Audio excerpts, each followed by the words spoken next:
Dia datang kalau butuh, pergi kalau sudah datang, dan bodohnya aku selalu nyediain waktu.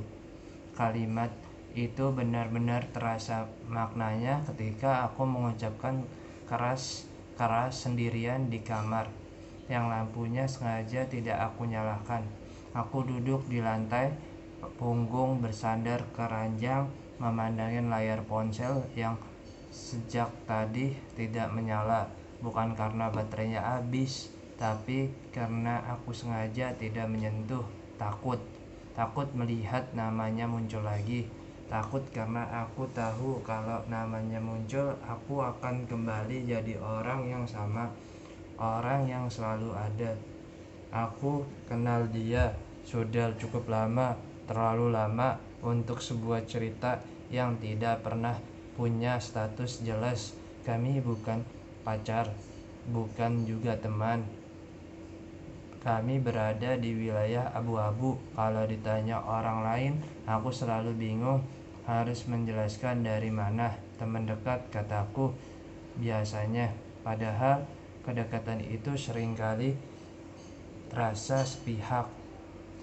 Dia tahu jam berapa aku biasanya bangun, tahu kopi kesukaanku, tahu caraku memenangkan diri kalau sedang cemas. Tapi dia juga tahu satu hal yang paling penting: aku akan selalu ada kapanpun dia butuh. Dan entah kenapa aku membiarkan itu terjadi. Awal tidak seperti ini. Awalnya semua terasa ringan. Kami tertawa di hal-hal kecil, bertukar cerita tentang hari yang melelahkan, mengeluh tentang hidup yang rasanya selalu punya cara untuk bikin capek. Aku tidak langsung jatuh, tidak ada momen dramatis seperti di film, tidak ada hujan, tidak ada lagu sendu di latar belakang. Perasaanku tumbuh pelan-pelan, diam-diam tanpa permisi. Sampai suatu hari aku sadar aku menunggu notifikasi darinya lebih sering daripada aku menunggu apapun di hidupku. Kalau dia menghilang sehari, aku baik-baik saja. 2 hari aku mulai bertanya-tanya. 3 hari aku mulai mencari alasan untuk membenarkan kenapa dia tidak menghubunginku. Mungkin lagi sibuk, kataku ke diri sendiri. Mungkin capek, mungkin memang lagi butuh sendiri. Aku selalu punya alasan, selalu, sampai akhirnya aku sadar dia hanya datang ketika hidupnya berantakan. Dia muncul tiba-tiba, biasanya malam-malam, selalu malam hari. Kamu lagi apa? Pesannya sederhana. Dan aku yang mungkin saat itu sedang mengantuk atau sedang asik dengan duniaku sendiri selalu menjawab dengan cepat, "Nggak ngapa-ngapain." Kenapa? Padahal sebenarnya aku sedang apa saja. Tapi aku selalu mengosongkan diri setiap kali dia datang. Dia akan bercerita panjang tentang lelahnya hari itu, tentang orang-orang yang mengecewakan, tentang cinta yang tidak sejalan sesuai harapan. Ya, tentang cinta. Dan lucunya, cerita cintanya tidak pernah tentang aku. Aku mendengarkan semuanya, menjadi tempat pulang sementara, memberi saran yang paling tulus, meski di dalam dada ada sesuatu yang sedikit demi sedikit terkikis. Aku bilang, kamu pantas dapat yang lebih baik. Aku bilang, kamu kuat kok. Aku bilang, nanti juga semua akan baik-baik saja. Dan setelah dia merasa cukup tenang, aku cukup tenang, cukup didengarkan, cukup dikuatkan, dia pergi. Pesannya kembali singkat, "Makasih ya," lalu menghilang. Aku tidak pernah marah. Itu mungkin kesalahanku yang paling besar. Aku tidak pernah menuntut, tidak pernah bertanya, sebenarnya aku ini apa buat kamu. Karena jatuh di dalam hati, aku takut dengan jawabannya. Takut karena kalau jawabannya adalah sesuatu yang sudah lama aku tahu, tapi tidak pernah aku siap dengar. Aku tahu posisiku. Aku tahu bukan yang pertama dia cari ketika bahagia. Aku tahu aku bukan dia pamerkan ke dunia. Aku tahu aku bukan dia genggam tangannya ketika semua baik-baik saja.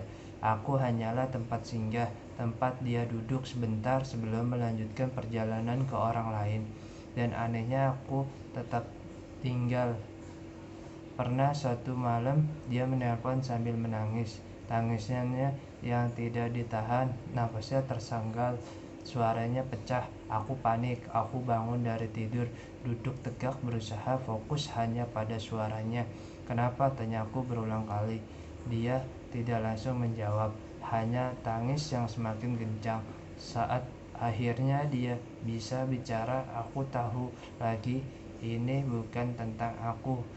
Dia patah hati oleh orang yang selama ini aku tahu namanya, orang yang selama ini membuatku pura-pura tidak cemburu. Aku mendengarkan lagi, menguatkan lagi, menjadi bahu untuk bersandar lagi, sampai menjelang subuh ketika tangisannya mereda. Maaf ya ngerepotin, katanya. Aku tersenyum meski dia tidak bisa melihat. Nggak apa-apa, jawabku, padahal hatiku remuk. Pagi itu setelah telepon ditutup, aku duduk lama memandangi langit yang mulai terang. Ada rasa kosong yang tidak bisa aku jelaskan. Aku bertanya pada diriku sendiri, sampai kapan aku selalu ada tapi tidak pernah dipilih. Sampai kapan aku jadi cadangan yang hanya dipakai ketika yang utama tidak tersedia. Aku tahu jawaban seharusnya sederhana, pergi. Tapi kenyataannya pergi tidak pernah semudah itu. Hari-hari berlalu seperti biasa, dia menghilang lagi, dan aku kembali menjalani hidupku, mencoba mengisi waktu dengan hal-hal lain, pekerjaan, teman-teman, kesibukan kecil yang sengaja aku cari agar tidak terlalu sering memikirkan dia. Aku mulai percaya mungkin ini saatnya aku berhenti, mungkin ini saatnya aku belajar melepaskan. Sampai suatu sore ponselku bergetar, namanya muncul di layar. Kamu bisa ketemu nggak? Aku lagi butuh teman. Dadaku langsung sesak. Aku menatap pesan itu lama. Ada dua suara di kepalaku. Yang satu berkata, ini kesempatan. Yang satu lagi berteriak, ini jebakan. Dan seperti biasa aku memilih datang. Kami bertemu di tempat yang sering kami datangin. Tempat netral, tidak terlalu romantis, tapi cukup nyaman untuk bercerita.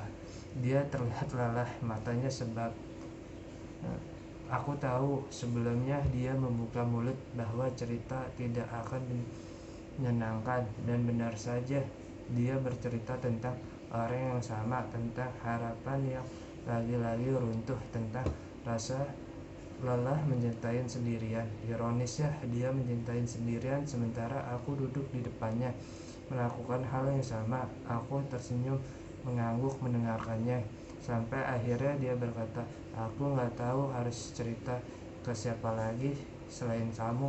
Kalimat itu terdengar seperti pujian, tapi rasanya seperti vonis. Malam itu setelah kami berpisah, aku pulang dengan langkah yang lebih berat dari biasanya. Aku masuk ke kamar, melempar tas sembarangan, lalu duduk di tepi ranjang. Aku lelah, bukan lelah karena mendengarkan ceritanya, tapi lelah karena terus mengkhianati perasaanku sendiri. Aku membuka ponsel, membaca ulang percakapan kami dari awal. Aku melihat pola yang sama, ini pura-pura tidak aku sadarin. Dia datang, aku ada. Dia tenang, dia pergi. Berulang tanpa pernah berubah.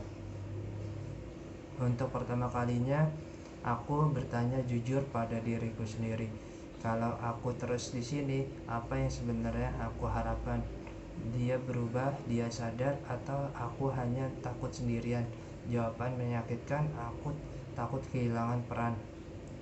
Karena selama ini meski hanya jadi cadangan, setidaknya aku masih dibutuhkan, dan itu cukup untuk membuatku bertahan. Beberapa hari kemudian dia menghubungi lagi. Kali ini pesannya singkat. Kamu kenapa? Kok beda? Aku tersenyum pahit. Mungkin akhirnya dia sadar, atau mungkin dia hanya merasa kehilangan tempat pelariannya. Aku mengetik balasan dan menghapus dan mengetik lagi. Lalu akhirnya aku kirim satu kalimat yang selama ini aku tahan. Aku capek selalu ada tapi gak pernah benar-benar dipilih. Pesan itu terkirim dan untuk pertama kalinya aku tidak tahu apa yang terjadi. Dia tidak langsung membalas. Menit terasa seperti jam, jam terasa seperti hari. Saat akhirnya balasan datang, aku menarik napas panjang. Aku gak pernah maksud nyakitin kamu, tulisnya. Aku tahu dia tidak jahat. Dia hanya melakukan apa yang selama ini aku izinkan. Percakapan itu tidak berakhir dengan pengakuan cinta.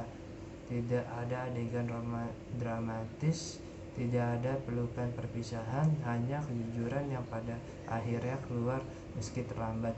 Aku tidak membenci, aku tidak menyalahkan, karena di cerita ini aku juga punya peran besar. Aku memilih selalu ada, aku yang memilih bertahan, dan aku yang lupa bahwa mencintai diri sendiri seharusnya tidak sesakit ini.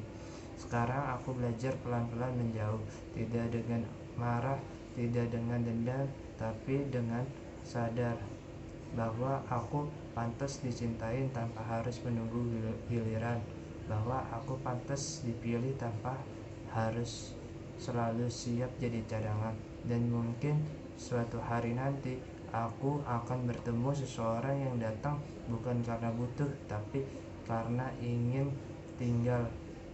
Kalau kamu ada di posisi aku ingin kamu tahu satu hal, kamu tidak sebodoh karena bertahan. Kamu hanya terlalu tulus, dan suatu hari tulisan itu akan bertemu dengan orang yang tepat, bukan sebagai cadangan tapi sebagai tujuan. Terima kasih.